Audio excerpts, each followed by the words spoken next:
السلام علیکم بھائیوں، امید ہے کہ آپ سب بخیر و عافیت ہوں گے۔ اس سے پہلے ہم سبوں نے 13 اسباق اردو کی دوسری کے پڑھے تھے اور آج 14واں سبق ہم پڑھنے جا رہے ہیں۔ امید ہے کہ آپ سب اچھی طریقے سے پڑھ رہے ہوں گے اور اردو آپ کو سمجھ میں بھی آ رہی ہوگی۔ اردو سمجھنے کے لیے ضروری ہے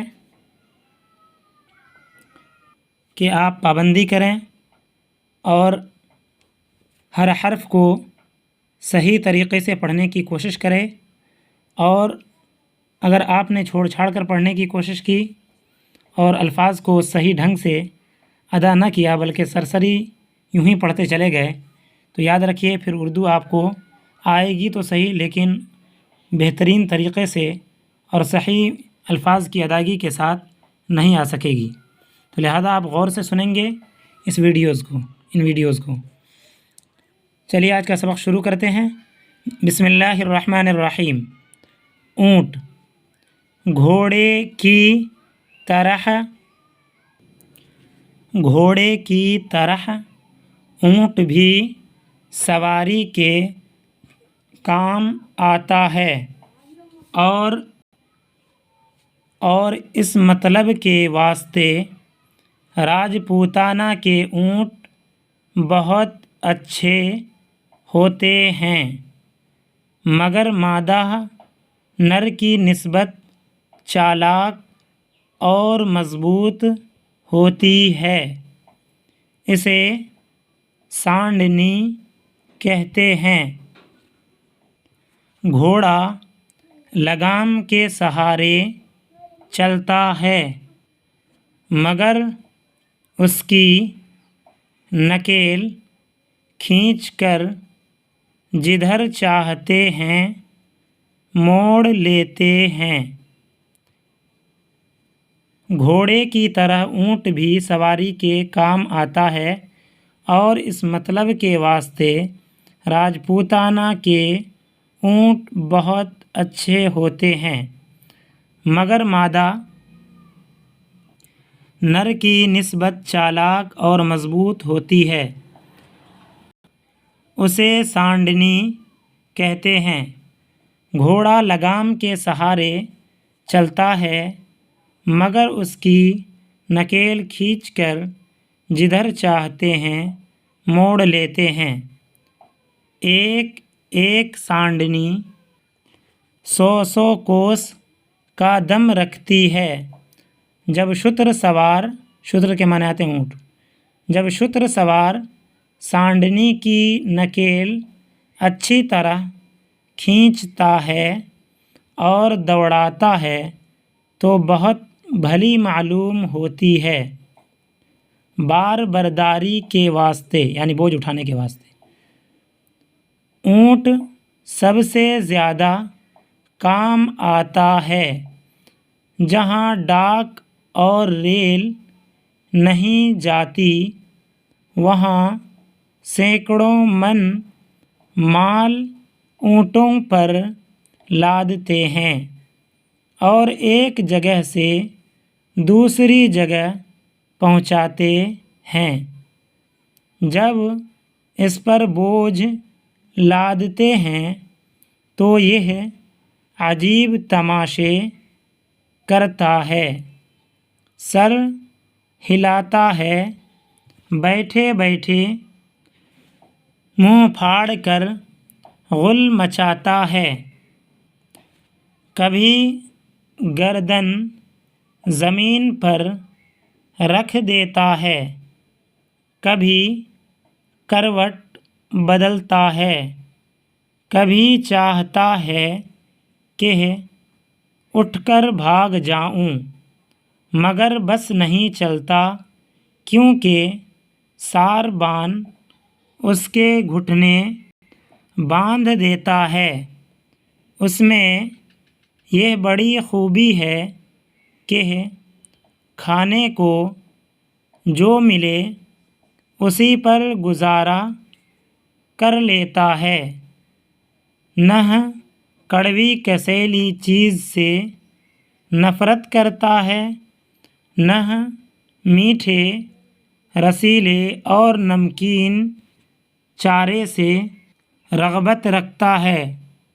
پہاڑ ہو یا کانٹوں بھرا جنگل، ریتیلا میدان ہو یا پتلی سڑک، غرض ہر جگہ برابر چل سکتا ہے۔ ہاں کیچڑ پانی میں بہت دق ہوتا ہے، یعنی پریشان ہوتا ہے۔ ریت میں چلنا اسی کا کام ہے، اور جانور تھوڑی دیر چلے تو ہانپ جائے، مگر اللہ تعالیٰ نے اس کے پاؤں ایسے بنائے ہیں کہ ریت میں نہیں دھستے، اچھلتا کودتا اس طرح جاتا ہے جس طرح سڑک پر گھوڑا۔ اونٹنی کا دودھ بہت گاڑھا ہوتا ہے، اسے پیتے ہیں، اور کئی قسم کے کھانے پکاتے ہیں۔ بعض سخت بیماریوں کی تو وہ ایک عمدہ دوا ہے۔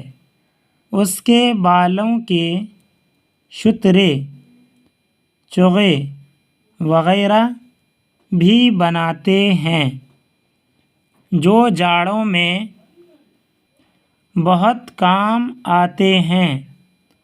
کھال سے خیمے، زین، ڈھالیں اور کپے بناتے ہیں۔ عرب میں اونٹ بڑی کثرت سے ہوتے ہیں، کثرت کے معنی آتے ہیں زیادہ۔ عرب میں اونٹ بڑی کثرت سے ہوتے ہیں۔ وہاں کے لوگوں کی بڑی دولت اونٹ، گھوڑے اور بکریاں ہیں۔ نٹ کا گوشت حلال ہے، عرب اسے ایک نعمت سمجھتے ہیں۔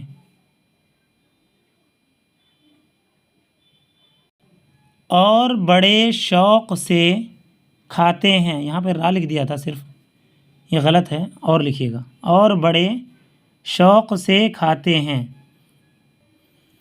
یہاں بھی اونٹ ہے، الف اور واو کو چھپائی میں چھوڑ دیا ہے، یہاں دیکھ لیجیے گا، الف واو لگا لیجیے گا۔ اونٹ کا گوشت حلال ہے، عرب اسے ایک نعمت سمجھتے ہیں اور بڑے شوق سے کھاتے ہیں۔ تو ناظرین، یہ تھا آج کا سبق جو ہم نے پڑھا۔ مخلوقات کا بیان چل رہا تھا کہ اللہ تعالیٰ نے کن کن مخلوقوں کو پیدا فرمایا ہے۔ ان میں سے کچھ اہم مخلوقات جن سے انسان فائدہ اٹھاتا ہے، انہی کا بیان آج کل چل رہا ہے۔ تو آج ہم نے اونٹ کا بیان پڑھا، اس سے پہلے گھوڑے کا بیان پڑھا تھا کہ گھوڑے کتنے فائدہ مند ہیں انسانوں کے لیے، اور اسی طریقے سے اونٹ بھی اللہ تبارک و تعالیٰ نے کتنا فائدہ مند جانور بنایا ہے۔ پہلے کی گویا یہ سب ٹرینیں تھیں جو بھاری بھرکم بوجھ کو اٹھا کر ایک ملک سے دوسرے ملک تک کا سفر کیا کرتی تھیں، یہ ساری اونٹنیاں۔ اور اللہ کے رسول صلی اللہ علیہ وسلم نے اور صحابہ کرام نے بکثرت اس پر اسفار کیے ہیں۔ آپ صلی اللہ علیہ وسلم کی بھی اونٹنیاں ہوا کرتی تھیں، اور جنگوں میں بھی آپ صلی اللہ علیہ وسلم اسے لے جایا کرتے تھے۔ اسی طریقے سے آپ صلی اللہ علیہ وسلم کے نبوت سے پہلے کا زمانہ دیکھیں تو سارے کے سارے عرب حضرات اسی پر آپ صلی اللہ علیہ وسلم کے باپ دادا ہوں یا کوئی اور بھی شخصیت ہوں عرب کی، بڑے مشہور نام ہیں جنہوں نے انہی سواریوں کا سہارا لے کر اپنے تجارتی اسفار کیے ہیں اور اپنی تجارت کو بڑھایا ہے۔ تو یہ تھا آج کا سبق جو آپ نے پڑھ لیا۔ امید ہے کہ آپ سب پڑھتے رہیں گے۔ ہمیں وقت بہت کم ملتا ہے، اس لیے بڑی مشکل سے آ کر ویڈیو شوٹ کرتے ہیں، لیکن بارہا آوازیں باہر سے آنے لگتی ہیں چونکہ سڑک ہے بغل میں، اس لیے میں معذرت خواہ ہوں ان آوازوں کے لیے۔